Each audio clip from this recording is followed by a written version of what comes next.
నా కార్యక్రమానికి నన్ను అభిమానించే వాళ్ళు ఎవరైనా కూడా వస్తే తప్పేమిటి అని అడుగుతా ఉన్నాను.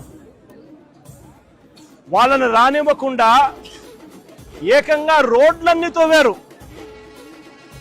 సందులు బొందులు ఎక్కడి నుంచి అయితే బండ్లు వస్తాయని అనుకుంటున్నారో, 2 వీలర్స్ వస్తాయని అనుకుంటున్నారో, రాకుండా చేసేందుకు ఏకంగా రోడ్లను తవ్విన అధ్వానమైన పరిస్థితి బహుశా ప్రపంచ చరిత్రలో ఏ రాజకీయ పార్టీకి ఉండదేమో, ఒక చంద్రబాబు నాయుడు గారి పార్టీకి తప్ప.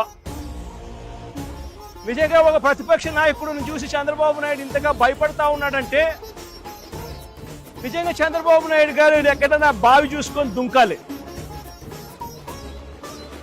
ఒక ప్రతిపక్ష నాయకుడిని చూసి, ఒక ప్రతిపక్షాన్ని చూసి ఇంతగా భయపడి, ఆయన వస్తున్నాడేమో, ఆయన వస్తా ఉంటే అభిమానులను ఆపేదాని కోసం అని చెప్పి, ఆయన వస్తా ఉంటే ప్రజలను ఆపేందుకోసమని రోడ్లను కూడా తవ్విన చరిత్ర ఒక చంద్రబాబు నాయుడు గారికి మాత్రమే దక్కుతుంది.